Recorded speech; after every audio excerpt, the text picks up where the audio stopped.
Good morning, everyone. I'm Rick Stanley, your host on Chamber Talk on 104.3 Seacoast Oldies. Thank you for joining me this morning. My guest today is the director of the Springvale Library. Her name is Leslie Unger. Leslie, how are you today? I'm fantastic. How are you, Rick? I'm good, and thanks for coming. You've been on my show before. I have. A year or so, maybe ago, or 2 years ago, Yeah. but you have been on. Yeah. So you're not nervous a bit? Not even a little bit. No, I didn't think you would be. But Springvale Library, first of all, great place. I'm in there on and off now. I'm reading a little bit, especially in the winter. Yeah. Honestly, it's once a week, Rick. Am I in there once a week? Now you're in there once a week. Well, I'm reading a certain series, and I'm reading them quick, and so I do see you often. But the other reason I see you, and Don Brown, who works with you, volunteers or works with you, is that we have programming that we work together. We're going to talk about that as well. But I think that it would be a good idea for people that maybe have either drifted away from the libraries or just don't know much about what the library is all about. You know, so many people are online all the time and doing everything, but library is a great place.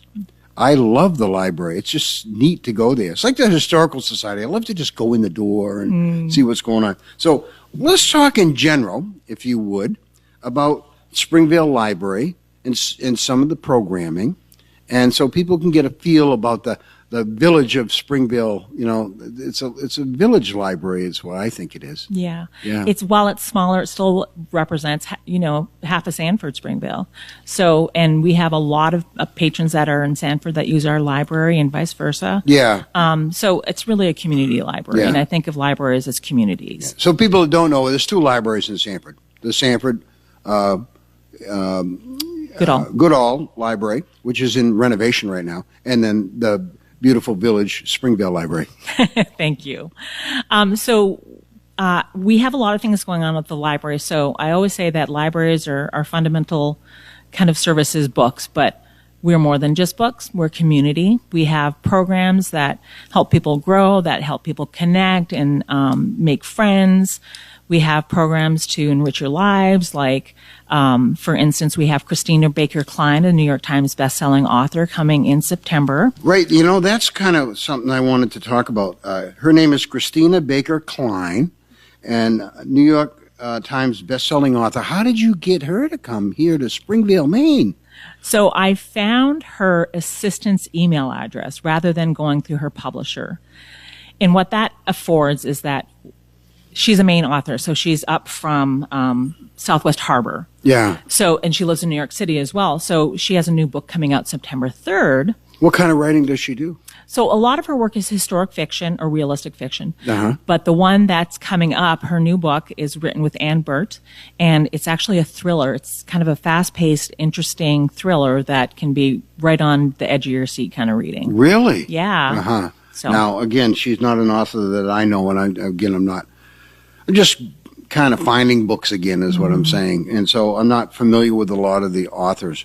But she's going to come. You have a date on that? Yeah, already? September the 3rd. And it's partially funded through a grant from the Nassau Alumni Association. Uh-huh. And we're using the Little Theater. And we had Monica Wood last summer, and she filled the 130 seats there. So we're expecting Christina to do the same. Do you have to pay to go to this? No, I feel strongly that whatever libraries offer should be free because it's an equitable societal. Awesome, that's great. Thing. Yeah. Okay, so I'm looking forward to that. That's going to be kind of fun. She lives in Southwest Harbor. Is that what that in New York City? Yeah. So she commutes between the two. All right. Well, let's look forward to that. And maybe if you give me a little jingle here late summer, we can announce it no matter who I'm interviewing for the week to make sure that people still know. That's great. But if you're putting it on your calendar now, it's September 3rd at the Nassau Little Theater, which is a beautiful, about 150 people in there. Sure. Yeah, really nice place. So we hosted Bob Marley there once. You did? Yeah, you could almost touch him. 150 people. That's the thing about the Little Theater. Wherever you sit, it's a great seat. Yes. Right? So. Yeah. All right. Well, that's kind of interesting, Leslie. I think that's really cool.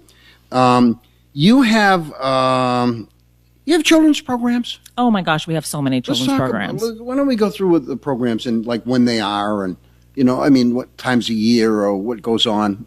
you know. Sure. So actually, when I left the library to come here, we had probably 32 kids and parents in our children's room for a homeschool project on art processes. We're giving away books to those families.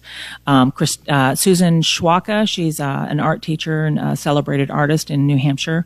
So she donated those books to our kids. So they're also getting a copy of that. You have a children's room. Yeah, it's beautiful. We're just trying to let people visualize what the library looks like, but it's a big room, high ceilings, really nice room, specifically for children's activities. Absolutely. Yeah. So you walk into the library and you turn kind of to the right and you walk through the adult section, and then all of a sudden you're greeted with this wide open space. Yeah. Colored in primary colors and windows everywhere. Yeah. Books everywhere and activities everywhere. It almost looks like a daycare center, I've got to tell you. Does it really? You think so? Yeah, when I go and I think of that, like it's a center. It's a center for children is what it is. So. It's a fancy, pretty center. Yeah. Yes. So what goes on there? So Mondays we have baby rhyme time. And it was so popular, we had to split it into two groups. She had over 22 children in there, so we had to split it. So now we have one at 10 and one at 11. What age group is that? That's birth to 2 years old. Really? Yeah. Okay. So it helps parents connect with other parents. You know, it gets kids into, books for the first time. They hear stories and music. It gets parents out, especially with young ones like that, where they might feel isolated. Right? Absolutely. So it gets them to be able to come out. Yeah. Yeah. We have a toddler time, and that's for, I think, 2 to 5 years old, or 3 to 5 years old. So we have that, and we have a sensory story time, especially for kids on the spectrum. So it's got activities based on sensory input and sensory integration. So that's a really popular program as well. And then Sheila has homeschool groups once a month on Fridays. And we have a big craft program once a month. So that's right after our Lego club on Mondays. So yeah, it's a good time. The homeschool part, and I'm sure that's a challenge, and there are advantages and then there are challenges to homeschool somebody. So age groups for homeschool can be from young to right through high school, right? Yeah. So do your programs for homeschools cover all those age groups? So once a year we cover all age groups. And I was a high school teacher, so I teach research and research methods and beginning writing for the older kids. And then Sheila talks about literacy and how stories grow during those times. And so every child has a chance and an opportunity to speak during those groups. So it's an interactive, wonderful thing that we do once a year. And then the other months, they're geared to specific topics. So like last month, it was robots and coding. And actually, we just got a grant from the Sanford Springvale Rotary to purchase 6 more Blue Bots, which are programmable robots that you can hook up by Bluetooth, or you can just program right on the little bug. Yeah. And you can tell it how to code, and then it goes and does a task. Oh, really? So the Rotary Foundation. I'd like to try that maybe. Yeah.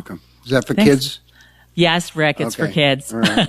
I'll tell you a quick story. I might have told you this story before, but when I was in grade school, they were neighborhood schools back then. And I was living in Springvale, so my school was Lincoln School. Some of these people listening to Chamber Talk this morning will know what Lincoln School, right?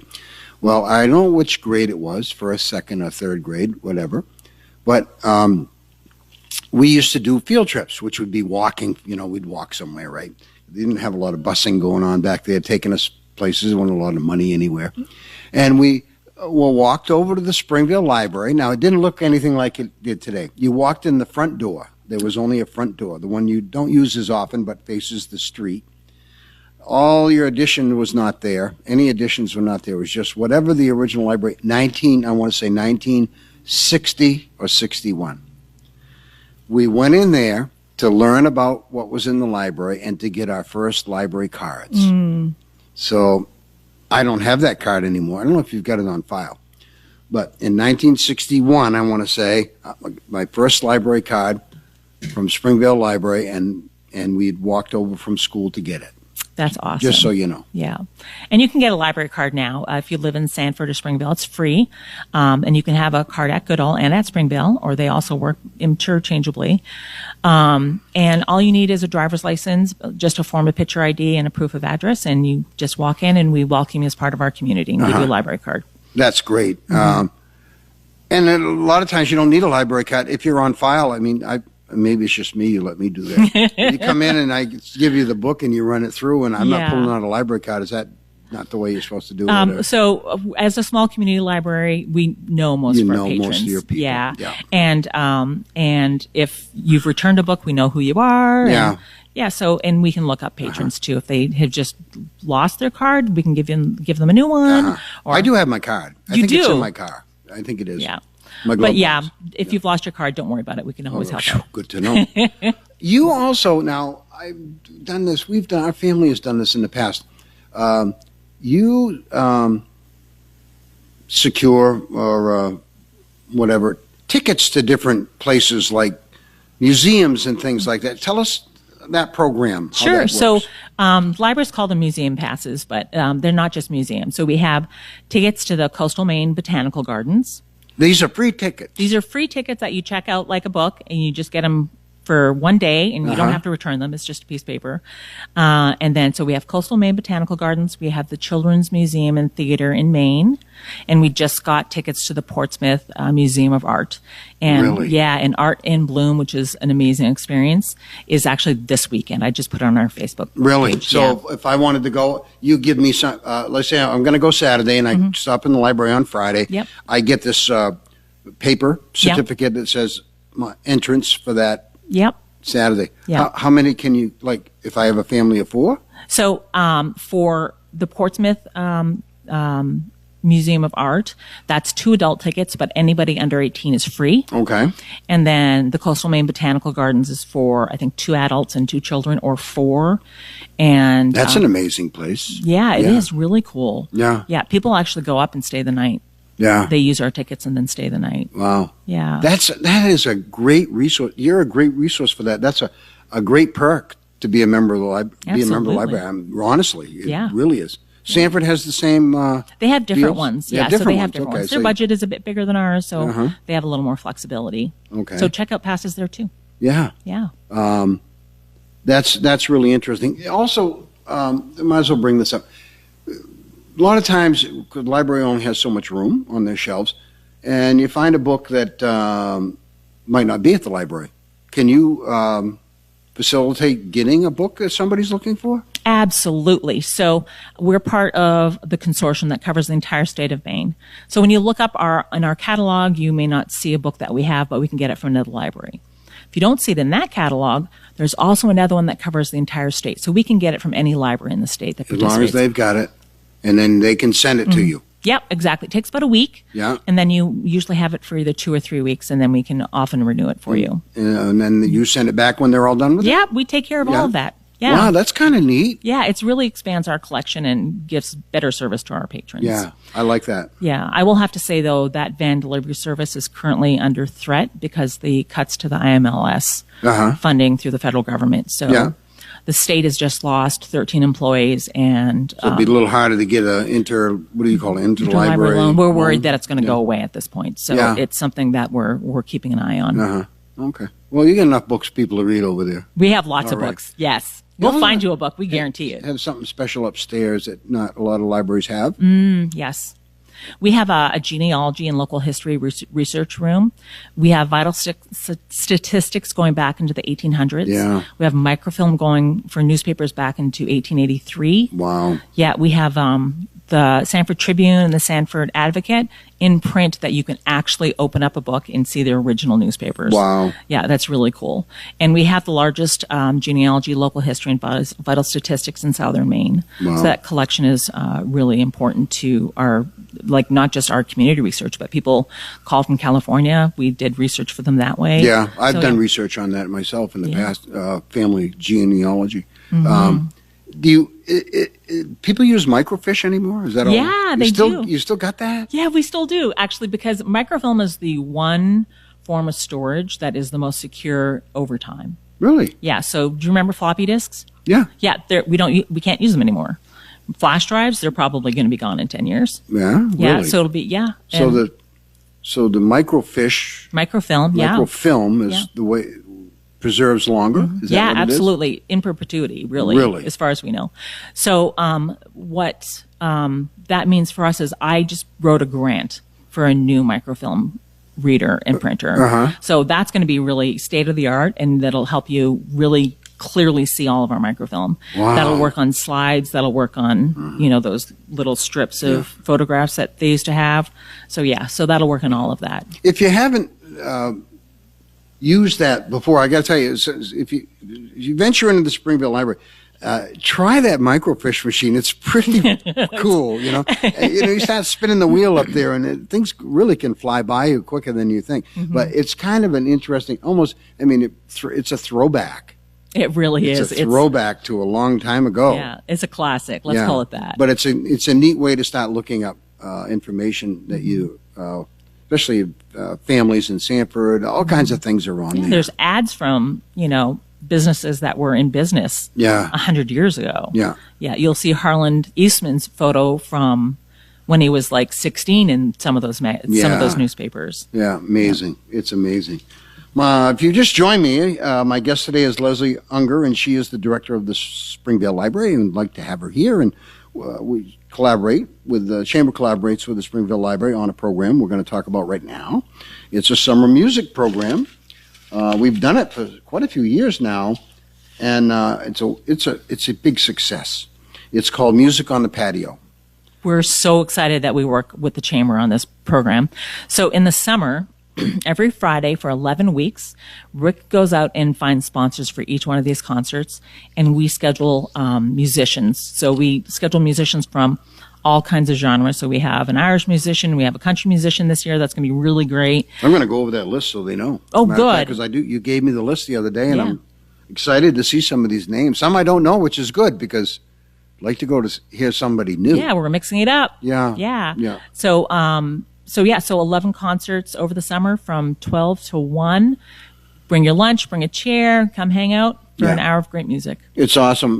There's a nice patio in the back, and it's in the front of the building facing the street. But it's very quaint. It's got that Norman Rockwell feel to it. You got a picket fence around the patio up there, and there's a raised stage, little raised patio stage for the music. And people sit amongst the trees in the shade or in the sun, because you have both, and on the lawn and such. And we draw like 700 or 800 people through the summer for this program. Yeah. Maybe 40 or 50 each week. And they bring their own chairs. So you say bring your own chairs, but you provide some seating. But a lot of people like to sit in their own chair, and they do like to bring their lunch. And it's a great hour on Fridays. I really look forward to it. Yeah, we have people that come back every week, and then it's nice to see new faces. I think different music brings in different crowds, so that's really cool. I'm looking forward to it. Yeah. We start this year, we try to be somewhat consistent. June 20th is our first time, so you don't have to write that down. This is also on the library's website. It will be there this afternoon. Yeah. And it will be there with the dates. It won't have the sponsors, because Rick's job is to pay for the music itself each week. So I find sponsors that are willing to support the program and pay for a musician for the week. And so that's what I'll be doing in the next several weeks to line up who we can get to sponsor. So there's a list here, and I won't go through them all, but a couple I don't recognize. Maybe you know, or maybe Dawn got these and you don't know. I don't. But Down to Earth Duo. Yeah. So what's that group about? They're the first week. Yeah, they're the first week we've had them, and I've had them for the book sale, and we've had them in the past. I think they've played twice at the library. It's a husband and wife that play, they call it easy listening. So there'll be some classics in there. There'll be a little bit of country-ish music, but they call it easy listening, and they're good musicians. They sound great, and they play really well together. Yeah, they're fun. Tom Osborne, the singing plumber, he's been several years with us now. His voice is just remarkable. And Big John and Skip, John Rakowski, you guys, you got to have seen Big John and Skip somewhere in your travels, but it's great to have them come down because awesome. Those two are awesome, and they play all over New England. They really guys. do. Yeah. They're staples in Sanford. And then the other one I want to mention, which has come every year, as I can remember, is Just Us, which is Ellen and Paul. Yeah, Just Us. They're one of my favorites. The crowd's favorite. They're very good with the crowd. They do a lot of nursing home things during the week, and I know that they're loved everywhere they go. They're very comical. Yes. To each other. Yes. And Paul's pretty good fooling with the crowd, but boy, can they play, and they can both sing, huh? They sure can. One time she sang Somewhere Over a Rainbow, and her voice was just remarkable. But they do a lot of classics. They do. See, I'm just under that age group. That like they do some Willie Nelson. They do some. What else? Do you remember what? Oh boy. You caught me off guard. Sorry. But almost everything they do, I know it. Yeah. I just know it, you know. Yeah. And well, Ellen and I graduated from high school together. So I don't mean to age you, Ellen, but and Paul's older even than that. And Paul used to be a rock and roller years ago when I was in high school. He played in some pretty big rock and roll bands around here in the past. But those two together play some awesome music, and they're going to be here twice this summer. Yeah, because they bring so many people. Yeah, they bring a lot of people. Yeah. A lot of people like to hear them. So Music on the Patio starts June 20th and runs all the way through September 5th. Yes. And if we have a rain out or just a bad drizzly day, if we can, we will arrange that music that was going to play that day to tack it on the end of the summer. So we have that option if the music can come and if the library is available. We could go longer in the summer, but we've got 11 weeks. We haven't been rained out much over the years. Once last year. Yeah, but other than that, not very often. No. Yeah, so I'm looking forward to it. Let me see. What else have I got to talk about? Oh, the main thing you came in here for is that the Springvale Library's yearly auction is coming up. This is being aired on Sunday. So Monday, Monday morning, the auction starts. It's going to be very exciting. You can actually look at the items now if you go to our website and just click on the auction poster. It'll take you to the actual website that we built that has all the items that you can see now. Now, you guys have to collect all. It's a lot of work, isn't it? Yeah, we start in January. Yeah, it's a lot to do. Tell us about the auction. Sure. What's going to happen? So first of all, I want to thank Garnsey Brothers Insurance. They were one of our sponsors. Pepin Precast was also one of our sponsors. Yeah, they're very good. Yeah, Edward Jones was one of our sponsors. And Sean's great. Yeah, and Eastern Propane and Oil was also one of our sponsors. Awesome. Yeah, awesome. so they, Jeff. Yeah. And so what happens is they donate money to us, and then we buy gift certificates to support local businesses in town. So you're circulating the dollar is what you're doing, right? Yeah, absolutely. So it's really, really impactful. So we have 243 items. Wow. Worth $23,000. Really? Yeah. So it's a really good auction. There's something for everybody in that auction. So let's talk about how it works. So let's say I want to get involved in this auction. I go to the library's website, and that will direct me somehow to this auction site. Yep. And then I can scroll and look at things. Right? Absolutely. So you can go through all those items. You can also search if you're looking for something specific. If you're looking for like VIP donated these ticket books, so you get 4 free oil changes. Yeah. So that, or we have 2 nights stay at the Anna Peaks Island. So you could just type in Peaks and it'd search for that. Really? Yeah. And then Franny's donated this great idea. So it's a donut decorating party for 10. So you can make it like a girls' night in. Yeah, it could be a birthday present or whatever. Yeah. So we've got all kinds of stuff, and that includes Mark Motors has a detailing for us. Wow. You'll be bidding against that with me. Really? Yes. you need that bad. I'm looking at your car from the window here. It looks pretty good shape right now. Yeah. So those are it's fun. Auctions are fun. The chamber has a trivia night coming up at the end of the month, and we have an auction as well. Not obviously 230 items. We just have several items. Yeah. And then we have raffles and stuff like that. But it's fun to do those types of things because you never know if you're going to win. So is your auction if I see something I like online, I bid on it, right? Do Yes. I click bid? Yes. I must have to fill out my name or whatever, and I click bid, and I can bid at so much over the price that's already there, right? Right. And then I just have to keep an eye on it, don't You'll I? get a text message saying you've been outbid or an email saying Oh, you've been so it outbid. will actually tell you you've been outbid. Yeah. Uh-huh. Isn't that fun? Yeah. So yeah. that Sunday that it closes on the 20th, it is That's the there's day. so much traffic. That's the day that, bing, bing, bing, bing, everybody's getting, you're outbid, right? Absolutely. That's fun. Yeah. That's fun to do. Yeah. So just a general idea, because we all, chambers do it, libraries do it, a lot of nonprofits do it. You have to do it to survive, right? So Yeah. this is a fundraiser for the library. Yes. So of our budget, the city does what they can, and they're really helpful in providing half of our budget. 10% of our budget, however, is raised through fundraising. Yeah. So that's a lot of money, and that keeps the doors open, my staff on task, and good books on the shelf. Yeah. So this is one of those fundraisers, Yeah. and we hope it's as much fun for you as it was for us to get everything for you, thinking it'd be fun. Yeah. Well, I think it's more fun bidding than it is trying to get all the items because I've been there. It's a lot of work, and you guys put a lot into it to make that happen. Yeah. The only other thing I think I wanted to mention was, and it's gone by, but it happens every year, but people should know, you have a very fun book sale Yeah, it's every year. Yeah, it's enormous.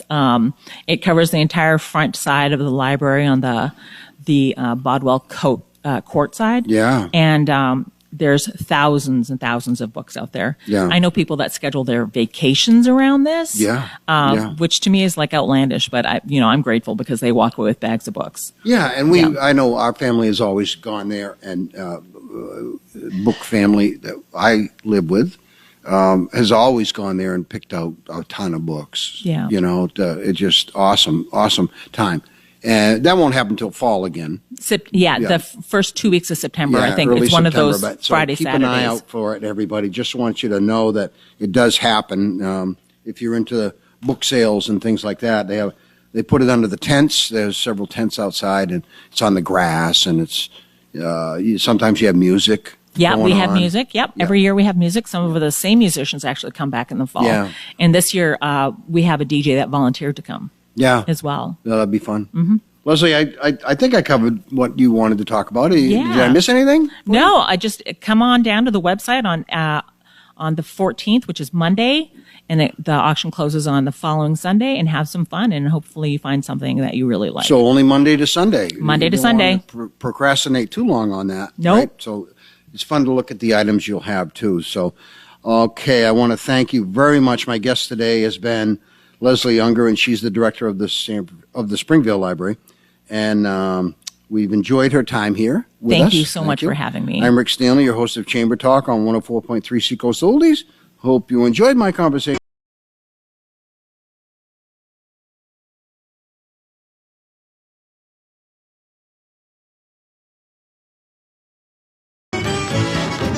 Bonjour et bienvenue à l'heure française avec Roger. Bonjour à tout le monde qui nous écoute tous les dimanches matin et bienvenue à tous nos visiteurs qui sont en vacances et qui nous écoutent la première fois ce dimanche matin. On va commencer avec la groupe La Veillée est jeune. La chanson c'est La Barbière et l'autre chanson c'est par Danny Jeffries avec Claude Martel. La chanson c'est Cet amour si grand.